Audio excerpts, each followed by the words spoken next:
Hi, welcome to Barvotti's 43rd live screening of Tools for Creatives. I am Phoebe Bradbury, and today I will be demonstrating some of the tools that I use every day in my art studio. I wouldn't want to be without them, and I find new uses for them all the time. There will be promotional offers during the program, and the promo codes will be active during the demonstration and for about half an hour after. The current time is 12 noon, February the 2nd, 2022. Right now, the promotions are only available on amzn.to.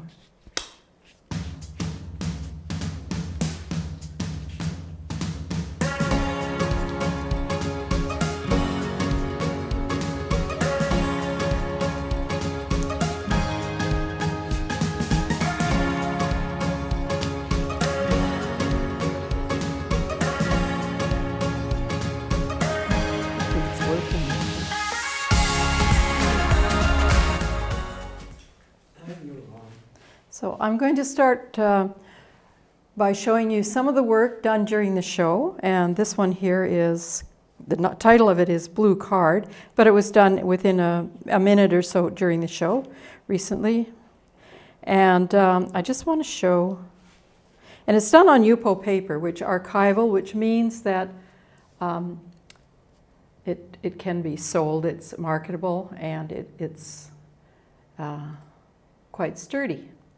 And Yupo paper is a plastic paper. So I'm just bringing it in to, I think I've zoomed in as far as I can go, just to show you that the lines in the back are just as crisp as the lines on the surface. And I'm just going to take it out again. There we go. And there's, okay. And this one is done with a, oh goodness. Sorry, my mic is caught under the table. Can't move. Okay. So, this one here is one done on freezer paper. Sorry, I've got it right here.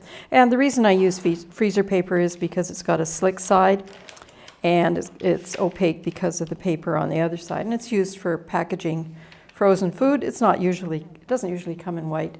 And the name of this piece, and it was just done in a few minutes, is blue scarab. And after I named it, I looked it up, and there actually are blue scarabs. So that was kind of interesting because I didn't know, because it looked like a big beetle to me. Okay, that's that one. This is one we've been playing with where we've used metallic paint, and we've also used, these are the tools we're talking about that we've been using. These are mottlers, and this is a mottler that I don't know if you can see it, should be able to. I've adjusted, oh, there. That I've adjusted by cutting little holes along one side to give me the stripes that you see there. And it's just painted on this one's just painted on black paper that has had a slick surface painted on it. So it's very similar to the slick Yupo surfaces or the freezer paper. And this is the one you saw on coming in. And it's called Blue Bridge, and this is probably the first time I laid it down with the right side up. And it's done on Yupo paper as well. And it's also done with some of the modified brushes. This is the one in particular. I think this is the one I only had made at the time. So you can actually see, oops, let's see. Yeah, you can see exactly where they have gone through and pulled the paint through by the size of the brush. And the next one, have you got a picture of her, Prabin? Is a painting done by my favorite artist. So, oops, it's no, it's not upside down. Have you got a picture of, oh, that's Marina. And Marina lives next door to me on the Yucatan, the North Yucatan coast in a little town called, or outside a little town called Telchac Puerto. And when I've given her a few tools to play with a couple of times, and so this is her very first painting that she's showing you there. And about 4 months ago, somebody gave her a little gray kitten, a little tabby kitten, and this is her first picture of a tabby kitten. And I just want you to show you how I see this. Oh, I'm going to put something behind it so it looks a little better because it's a bit transparent. There we go. So this is something, she's 6 years old, and I just think it's amazing how well she has captured the whole feeling of a little kitten, and how also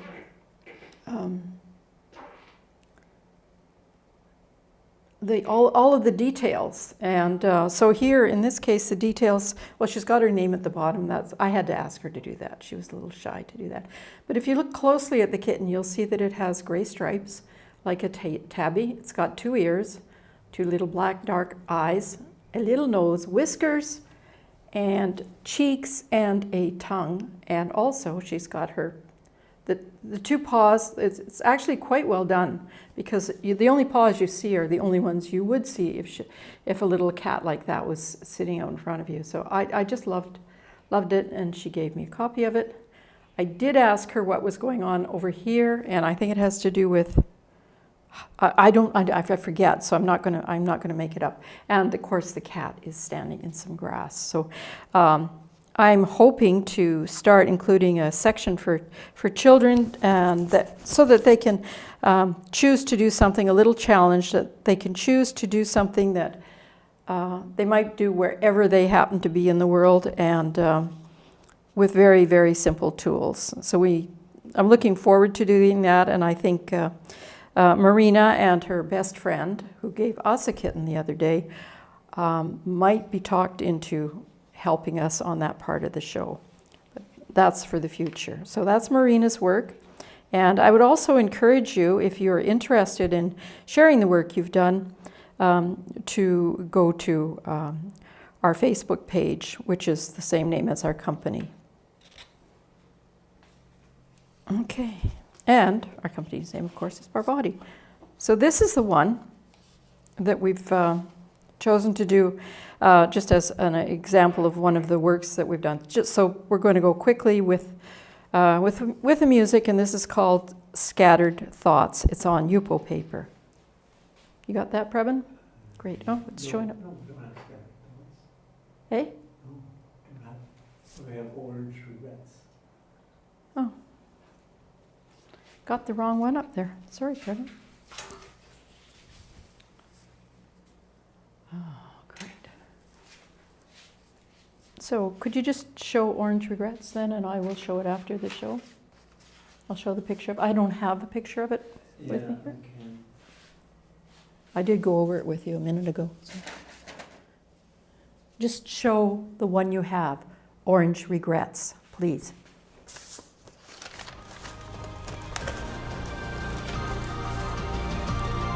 Quite disconcerting to not be able to walk around the room.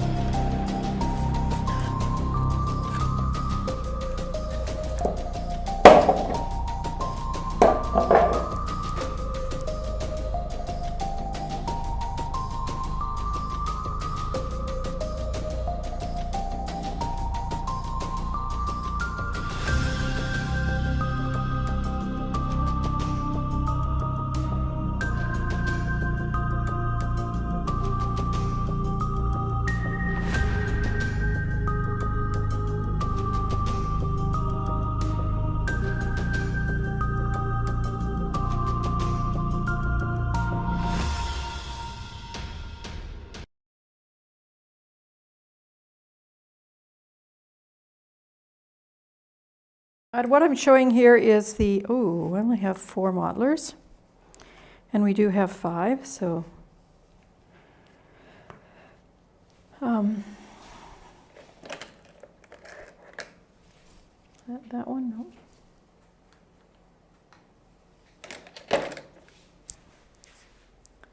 Anyway, we have the silicone modelers here. Is that it? Yeah, there it is. Sorry. This is Oh, that's not a new one either. Okay, these are the Mottlers, and they are made with strong, medium firm silicone. This one's 3 inches wide, and well, I'll note when we're doing some of the things today, which one we're using. That's 3 inches, 2.5 inches, 2 inches, 1.5 inches, and 1 inch, and the silicone is very strong, firm, and the active part of the mottler is, of course, this very nice sharp blade here, and you can see how wide the silicone is at the base. And what I want to show you here is, if you compare it with the smallest 1 inch one, they have exactly the same quality of silicone, the same thickness, and the only difference is that one is shorter and one is longer. And that I'm telling you that because often when you buy things in different sizes, they skimp on the equipment, on the materials for the smaller ones, and that the materials on these is exactly the same. The handles are not wooden, and I thought they were wooden, and I was quite pleased about that. And then I realized they weren't splitting. The paint was still staying on them, and I'd had them for years, and I realized they're actually a very compressed type of plastic or nylon. And this is what a wooden one will look like after a few years. And I do admit I haven't cared for this one as much, mostly because the silicone isn't quite as flexible, and it started to rust a little bit. But you can see the cracks in the wood, and you can start to see the cracks in the painting. So I'm quite pleased that these are not wooden, and I really like the holes at the end, because then I can pick them up and hang them above my workspace, whether they're dirty or whether they're clean, and get them out of the way as I'm working, and not always have to find something to lean them on. So that's those ones. The other thing I should say about it is they're extremely easy to clean. If they get paint on them, I just take a damp cloth and wipe it off. I don't use water, though the cloths are wet with water, but I just don't like to have pots of water sitting around, slopping around my desktop, my worktop. And this does a really effective job. I just have a bunch of cloths, and then I just have them cleaned every couple of days. Okay, I want to go back to this. Maybe I'll put it over here. My worktop's a little bit small, so I'll take these out of here. And these are the shapers, and we're just starting to get them back in. There've been shipping troubles with, you've probably heard about it in the news with COVID, and so these are the ones we have right now. And let's see, get them a little closer, take them, zoom in.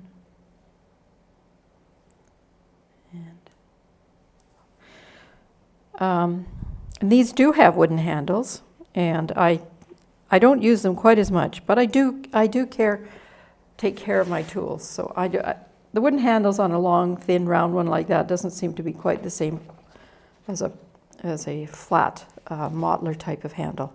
Now it looks like I have misplaced one. Oh, there it is. These 3mm ones are very tiny, and the other ones are 7mm. And the 7mm one, I'm just going to show you it up close, because this is how we determine the size of these. Okay, I'm going to get that in there. It's about, let's see, you can see that the flat end here, that the length of that is 7mm. So that's how the size of the set is determined. So it does have 5 different ends that you can use differently, and I'll be demonstrating this like in a few minutes with paint. So where's the other ones? Okay, that's the flat chisel. So very similar shape. Oops, I put it under here first and then find it. a very similar shape to the mottlers. Just a flat chisel end, very sharp. And then this one is the other one I really like. I like all of them and I use all of them, but some of them are very special. This one is the angled chisel. It's got a little bit of red paint left on it. So, and you can see it's got a really nice sharp edge on that side, a pointy tip. And I use this quite a bit actually. And you can spread paint with this. That edge is wide enough and long enough. You can both spread it and you can scrape paint away with it. Then there's the cup chisel. The cup chisel, you can see it's got a little bit of a cup on it and a chisel point at the end. That chisel point is probably not quite 7 millimeters. It could be. I haven't actually checked. Actually, I should check. Check right now and see.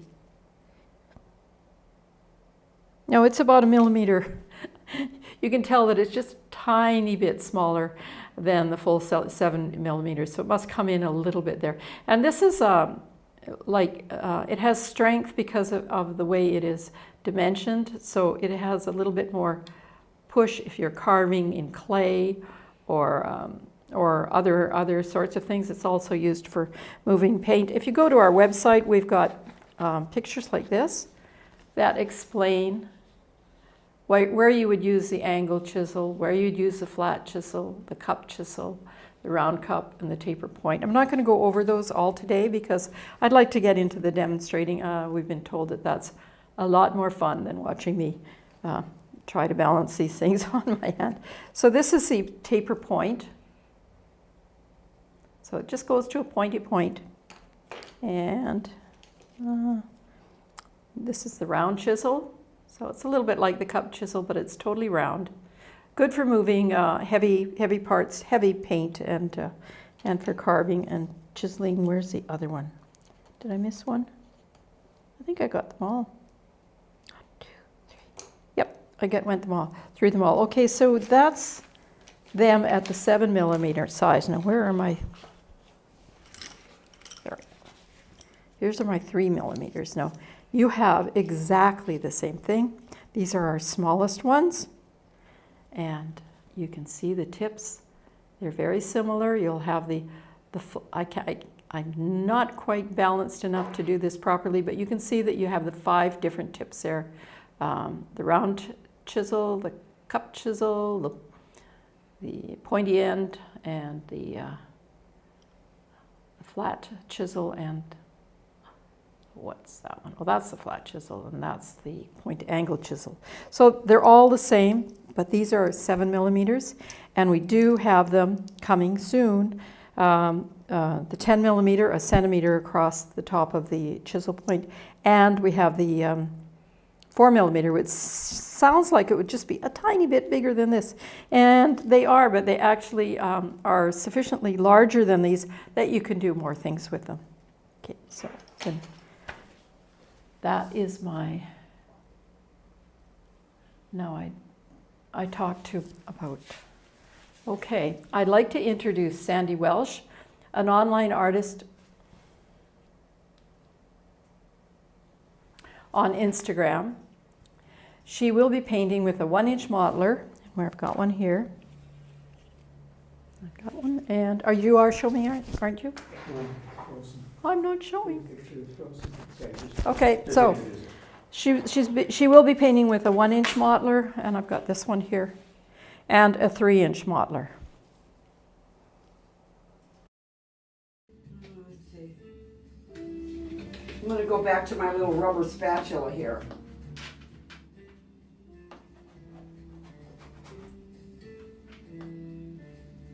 She had that big ball of dark.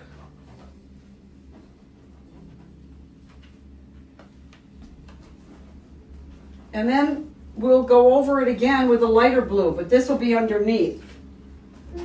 So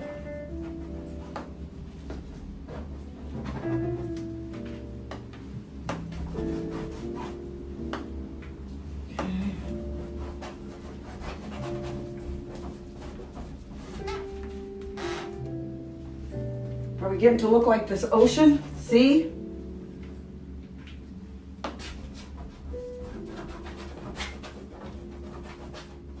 This is really cool.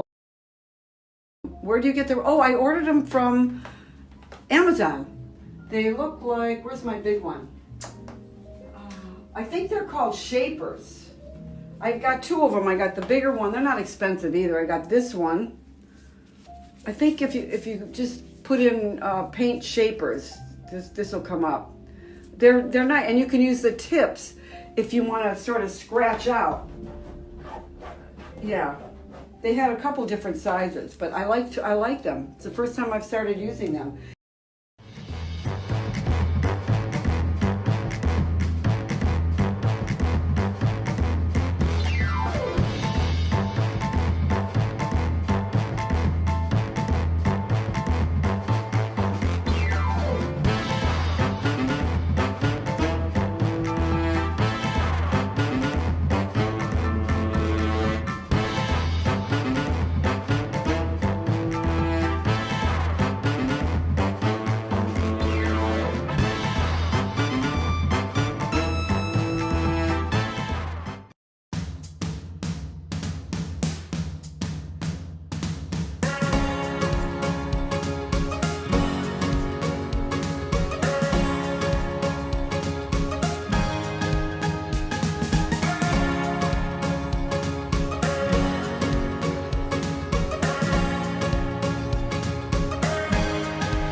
Quite upset this morning.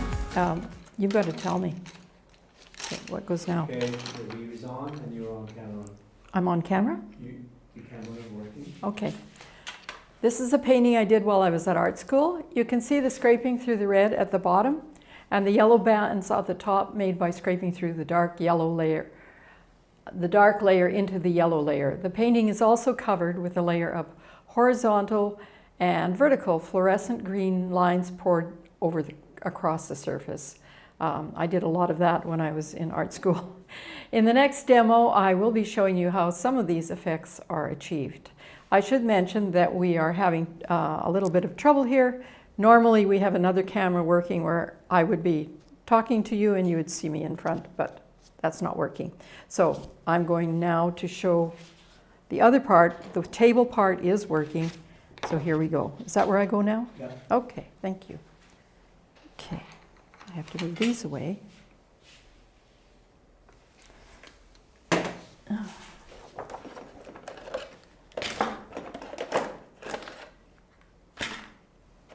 get my tools out and some paint.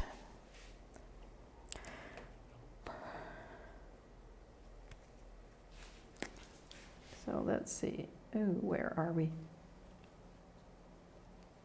I always get stuck with this red paint because I forget that it doesn't flow that well. I'm going to mix it with some other, maybe this yellow. And we're going to use this is the 3-inch modeler. Let's see, got it.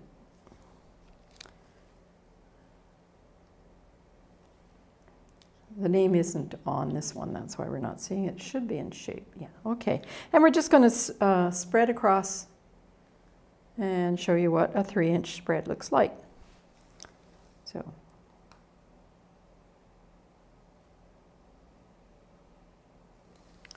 that's actually halfway between a spread and a scrape. So I'm going to spread this across at 3 inches here.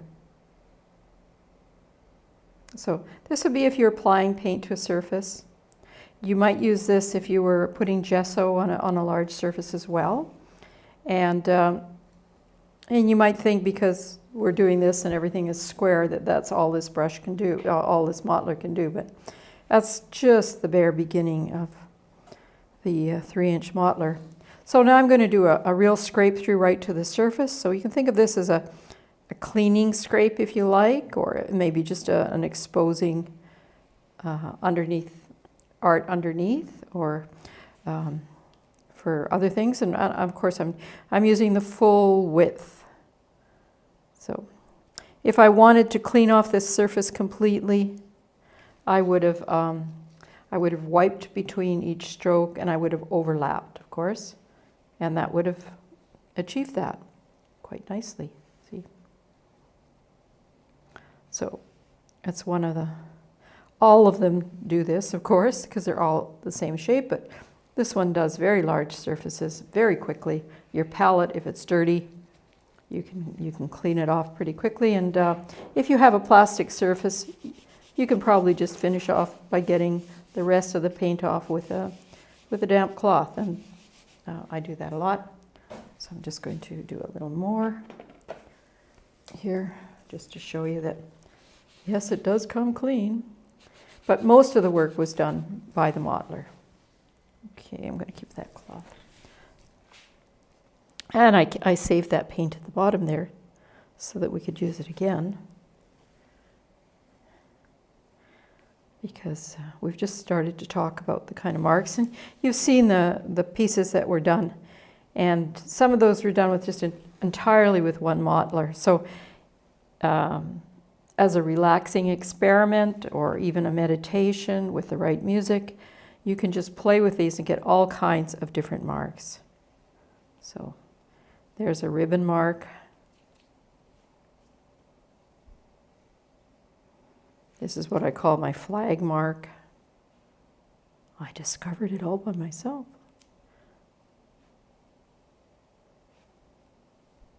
But you can see how it creates a certain type of angularity, and before you know it, you've got kind of a composition, and you can change the directions, make long, thin marks,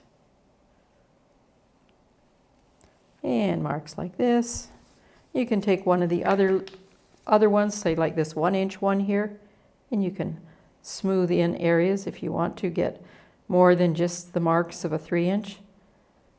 But you can see how just playing for a few minutes. I didn't plan this or anything. And now I'm going to show you how I clean just as I go.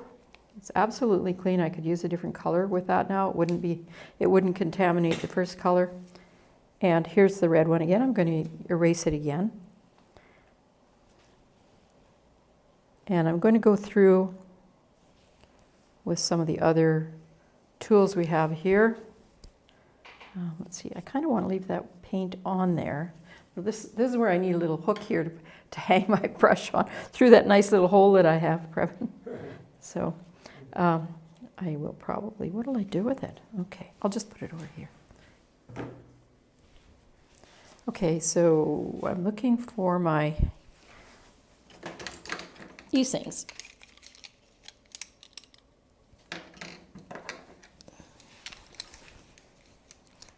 So these are the shaper sets. So that's one of the angle ones, and I'm playing with the way I make flags or whatever they are. I don't know. And you can make wonderful ribbon marks with this, and that's with the angled chisel. And I've got quite a lot of sloppy paint on there, so if there was less, probably the marks would not flow in. And this is just a plain flat chisel, and I'm not pushing very hard. That's why I've got kind of an orange. And the reason I have orange, of course, is I added that Indian yellow to that naphtha crimson that I poured on earlier. I do use artist grade paints, because then I know what the colors are. And when I buy paints just by looking at what's on the outside of the tube, I'm not sure how they're going to mix. So I might be doing a demonstration on mixing different types of paints later. I'm kind of prepared to do that today. And so that gives you some of the marks of the plain chisel. Let's take that red, nice 3-inch, and just erase that again. Okay.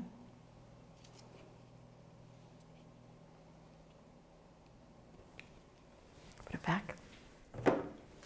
And so just to show you that they all do the same thing, this is the 2-inch.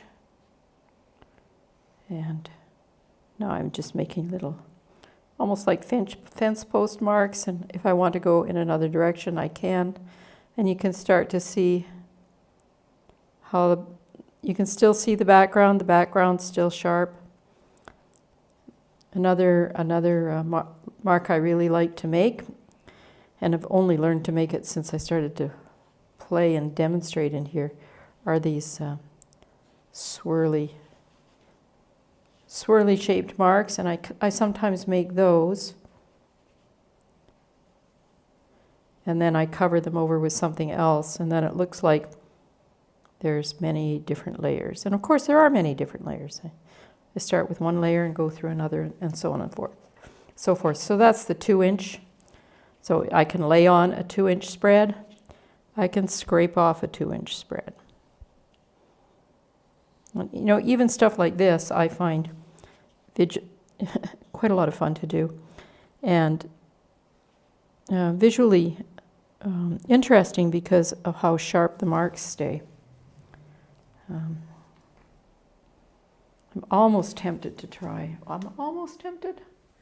Or am I really tempted? Just a second. Yeah, here I go. Oh.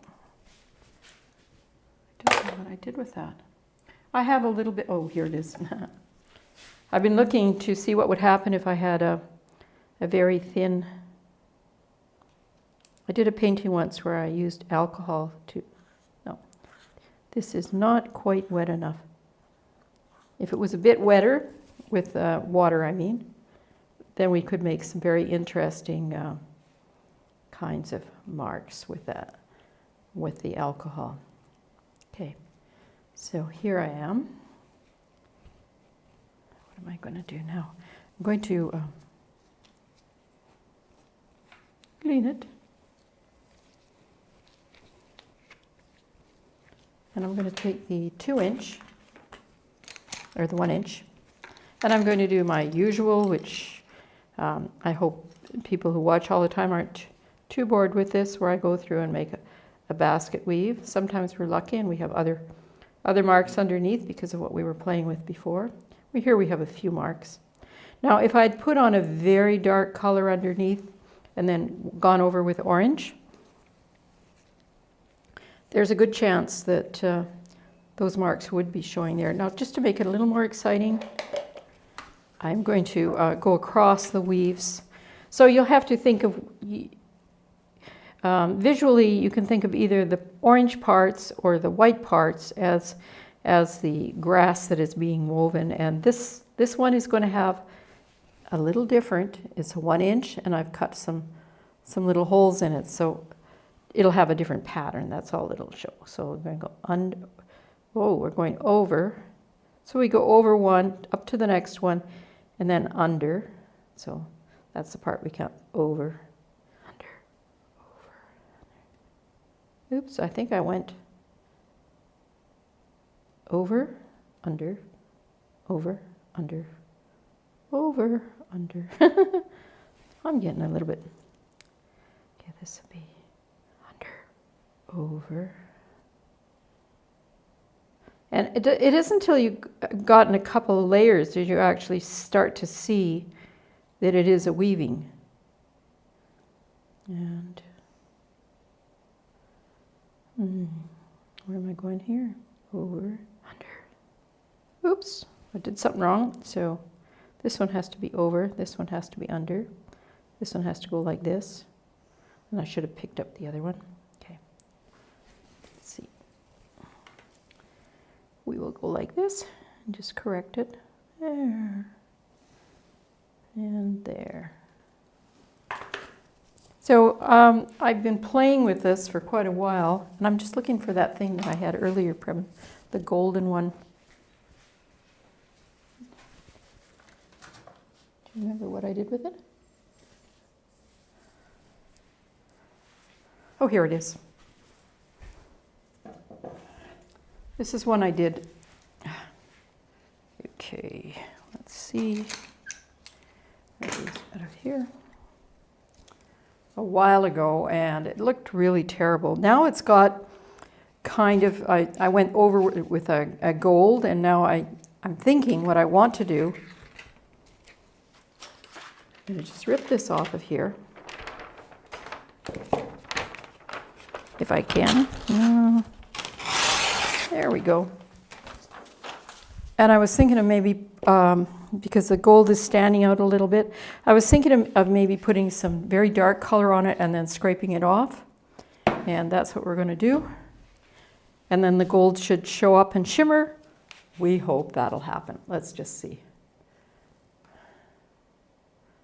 So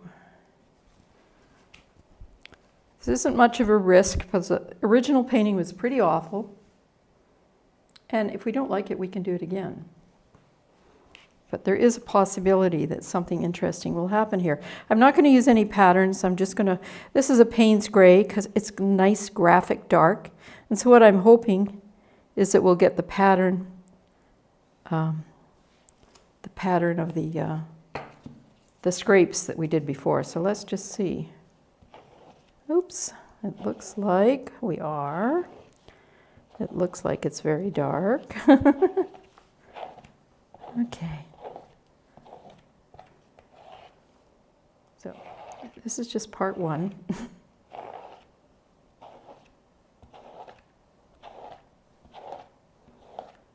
Okay, I'm going to go one more time, and then I'm going to wipe it with a rag, a cloth.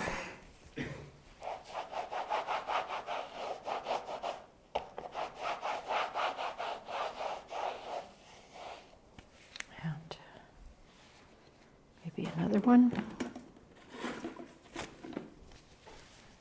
It's quite dark, but I might just wipe these things off.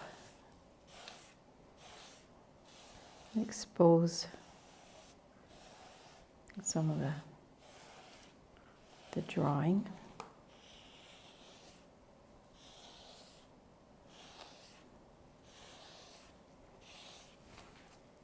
Is it more interesting than it was before?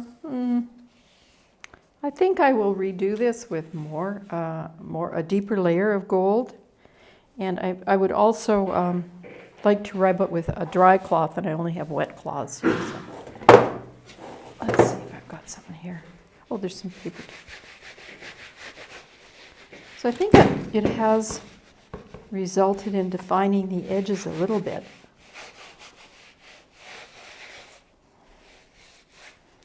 So a little bit of definition.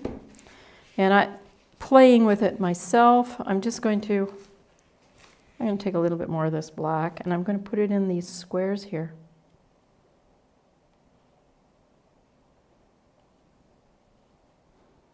Now, I could use a brush for this too, but this works perfectly all right. And it's just a little bit of the leftover paint that I have. So it's quite possible that the problem is when I put the gold on, maybe I shouldn't have put it on the pieces in between. But all that experiment, what that does is tell me what to do the next time I do this.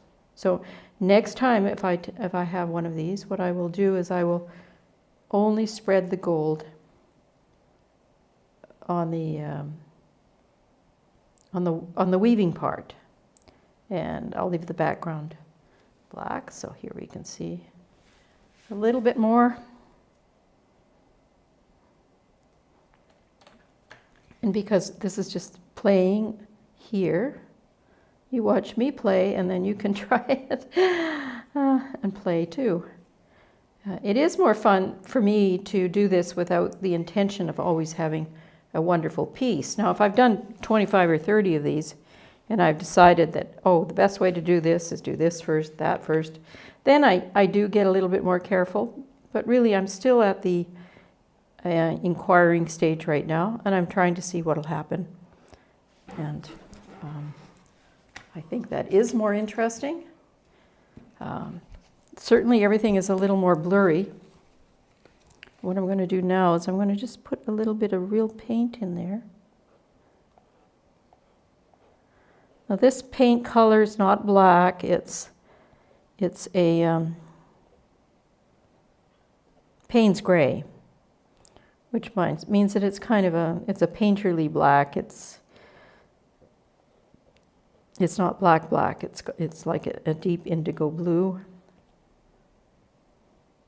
It is transparent. So I'm asking you to think of a basket now, which has a long black-haired dog in it. And we're going to see what happens when the hair sticks out between the things. See? So I'm using one of these little tiny ones to make the hair. And I have a dog that has hair like this, so one of these days I'm going to come in and we're going to see if we can paint a somewhat realistic painting of Iris with her hair sticking out the basket. Or well, I won't use the basket. I'll actually get a picture of my dog. She doesn't need to have a basket around her, but this is just to demonstrate how you can make different kinds of marks. And these are, going over. It does look sort of hairy. I'm going to go in a little closer so you can see it. See? And I'm going to zoom it. Let's see, check it. So that's just playing, having fun. I don't know how many more times I'm going to have fun with this this one piece of wood, but okay. So that's that. That's playing with the tools and showing how you can make different marks with them. And so what do I do now?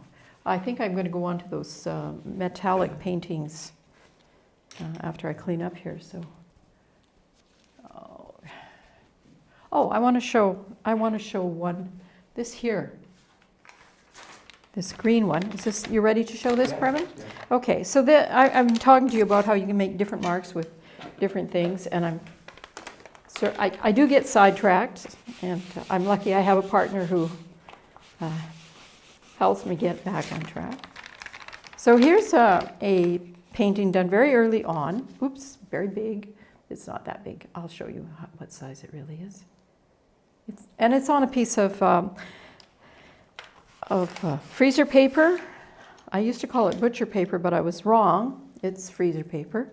And the only reason I know this is right side up is because I put a little piece of blue tab here.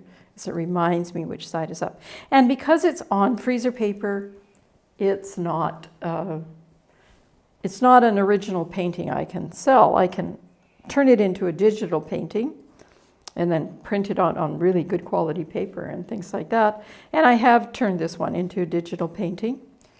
But what I've got now to show you is just this painting and how it was made. And it was made very early in our process here. In our it was probably 4th or 5th show that we had that I made this just to demonstrate, and that's why I'm showing you this one, is this one demonstrates the 2-inch, it's all done with the 2-inch modeler. Now I've got a clean 2-inch modeler anywhere here. I think I do. This is the 2-inch modeler.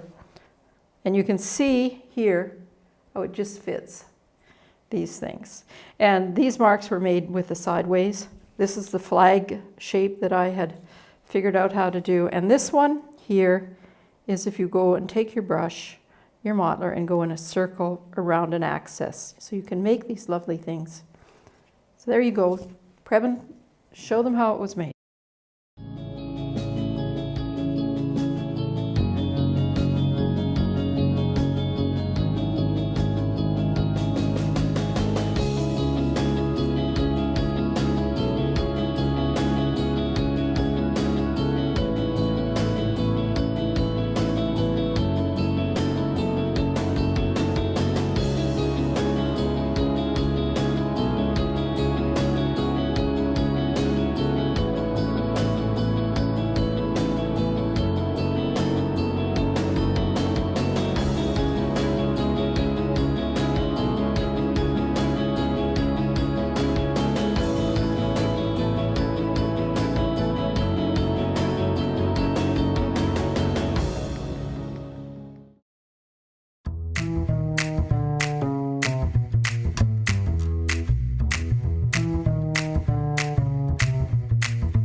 that's my messy workspace. Okay. Am I supposed to? Oh, I want to introduce you to Julie Pritchard, telling you about her favorite tools right now. She is an online artist on Instagram. Thank you, Julie. All of these products are paid for by me. I am not receiving any paid sponsorship for any of these mentions. Next up, from Barvotti.com are these rubber scraping brushes. I really like these to add texture and to smooth paint on my surface. They come in a variety of sizes. These two are my most favorite tools right now. Now what's next? Me? Well, I'm not going to be doing nickel. I'm going to do these black things, but it's going to be, but it's okay. But that section. How are we doing? Oh yeah, we're getting to that right time anyway.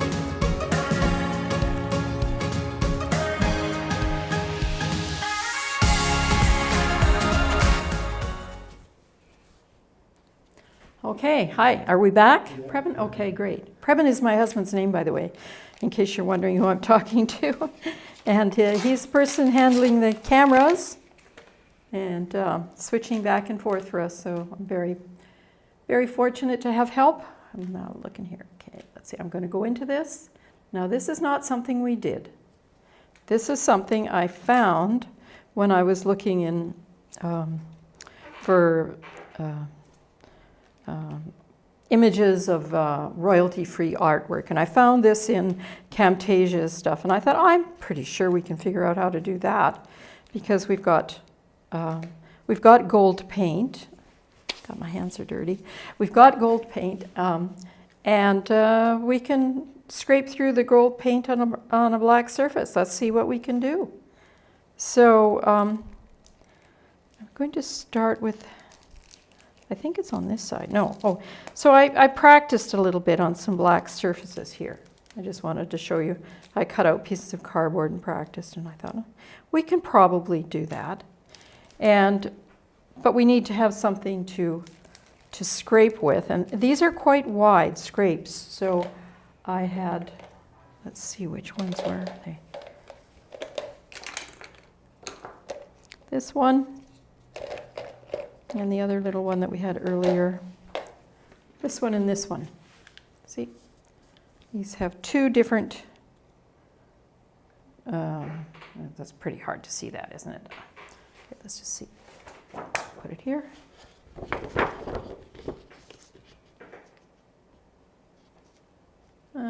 Still not so great. Maybe it's the color. I'm just going to check the color. Oh, that's better. You can see the ends of these two, and so rather than using a wide one, I just held them together as I scraped through. I mixed up gold paint, and the thing you should know about mixing up metallic paints is that there's a lot of medium in them. So they don't go on gold, they go on looking like milk. And when they dry, they start to look like gold. So I'm going to show you our first shot at this. So have a look at this, and then have a look at this. Okay, this one was done with these two held together. Like this, I think. Yeah. Anyway, it was extremely awkward. But I was very, very pleased with the fact that we got a black background and a very bright, beautiful gold in the front. So I thought, well, what are we going to do? First of all, the big thing was the black areas were very big and the gold areas were very small. And besides, they wiggled, so they didn't stay nice and straight. So I thought, well, maybe I'll just make another one. So this time I took one of my big 3-inch ones, and I'm lucky I have a few extras because I'm doing this show, so I need to have a few extras. But I wouldn't normally take a good brush and do that. But now, because I know what happens, I would do it. And I'm going to see if I can show you. So if you look at my little cuts in this, what you'll notice is that I've got very small. The parts that become black are the ones that hit the outside edge. So I was trying to make place the channels for the gold to go. Let's put it that way. And I had a big channel here, so you'll be able to notice it when I show you the things. So the idea here was to make very short areas for the black to go and big areas for the gold to go. So now I'm going to show you the next one we did. And that is, oops, where did it go? Was that, no, that was that. Well, this was the practice for it, so it's looking pretty good. But this is it. And you can see that now this looks much better, much more like the first one. See, there's the first one. This one, a lot more gold. And you can see exactly where I had that big space there, because that's where the big space of gold goes. And I was doing my best. I was sort of shuddering around the corners and, you know, really trying hard to go straight up and down so that everything went. And yet this was rather a sharp curve I didn't like, and I didn't like a few of the other things. And I'm going to do one of these today just to show you what's going on. And so the next one, the goal was to get rid of the sharp curves. So this was quite an improvement. So you'll notice you can still see the big one there, which is okay. That's fine. That makes my stuff unique. And you can see that I have really improved my smoothness in moving the paint through it.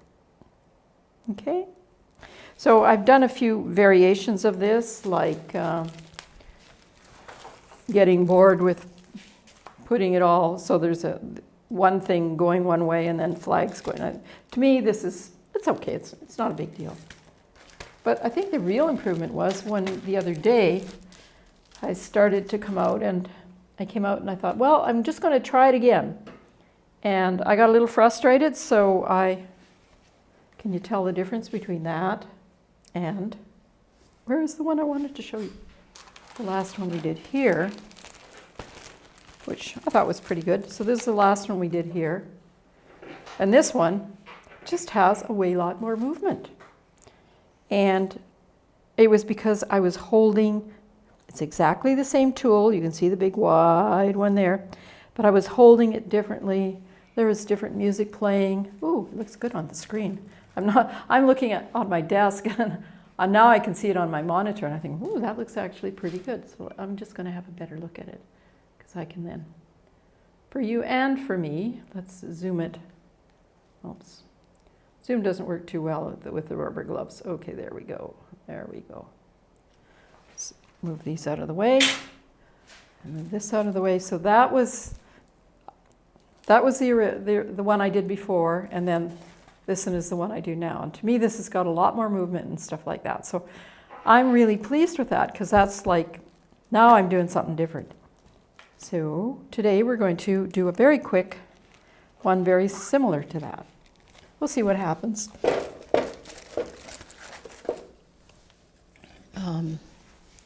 I believe I have paint ready. I'm pretty sure I have paint ready. I'm not quite.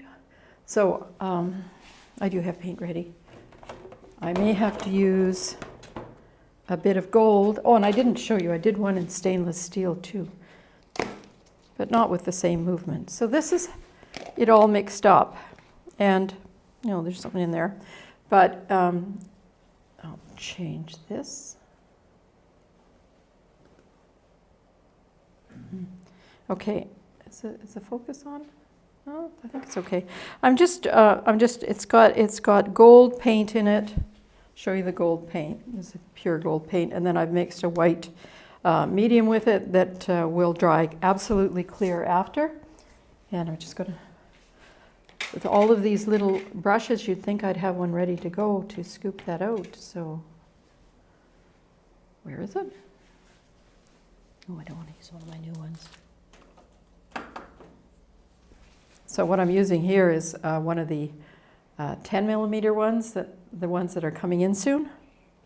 So we're just going to dump a bunch of paint on there, because that's kind of what you have to do in order to get started on this. And I hope I have enough, and if I don't, I'll add some stainless steel paint.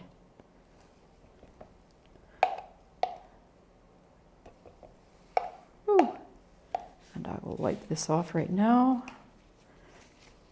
For some reason, the metallic paints, of all the paints, they seem to stick a little more than anything else. So here's the tool I'm using, and I'm just going to start playing with it. Oops. I think I have a hair in there. Yeah, I do. Ooh.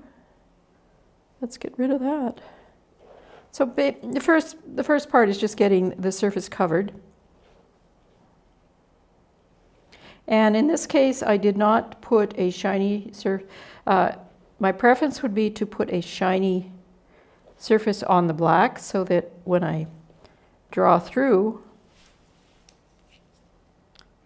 the black looks blacker. That's not going to happen today because I didn't put that surface on. And I've got another one and we'll do it next time, and I will put a shiny surface on. So you might think, oh, that's a pretty boring one. Yes, because we haven't started yet. So let's see if we can make it as fun as the other one. And we may not succeed, like I say, just because we're not getting this. Oh, it's not too bad.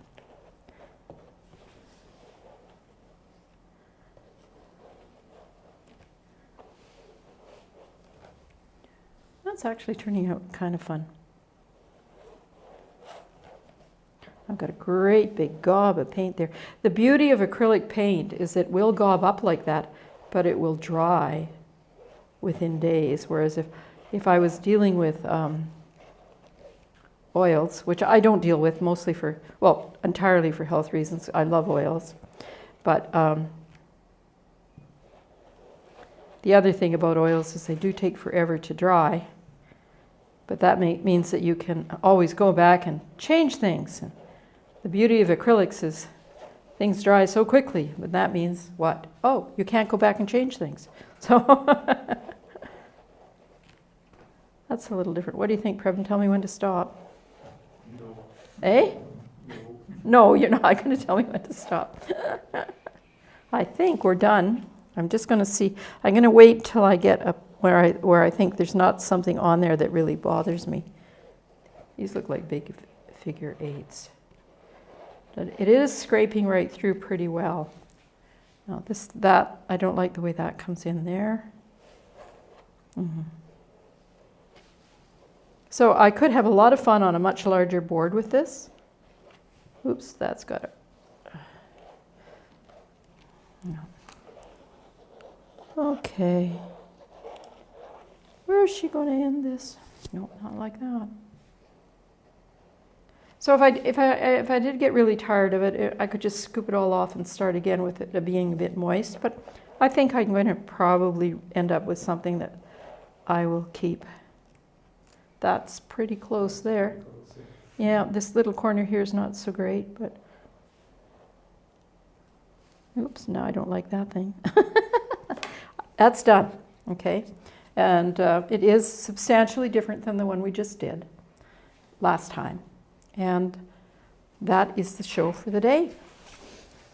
So what do we have to do? Preben, are you going to show some other, do you have some? I did the mediums and I'm going to do it, thank you. You did the mediums? So I'm going to do it now. I'm going to do it now. Oh, okay. Yeah.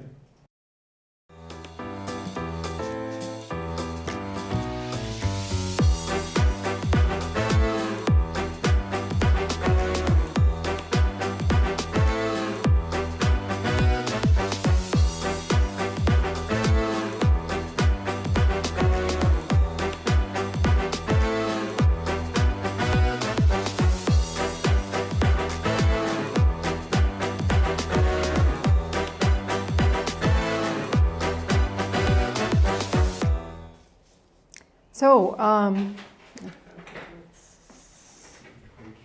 you can't get me, I don't think. Thank you for joining us. Can I start? We've only got one camera working, so, oops, I just wiped my paint hand on my forehead. You are on camera. Okay, well, see, I just wiped my paint on my face. Thank you for joining us today. You can find us here every Monday, Wednesday, and Friday at noon Central to do a demonstration or watch me try something new, because I'm just as likely to do that, and to answer your questions. And looking forward to seeing you on Friday.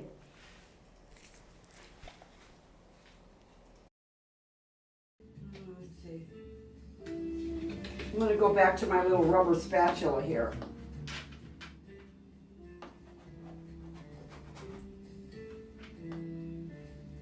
She had that big ball of dark.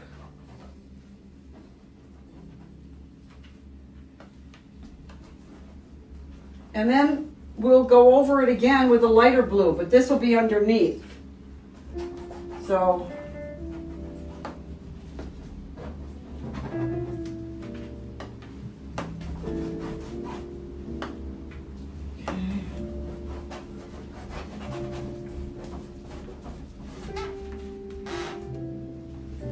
are we getting to look like this ocean? See?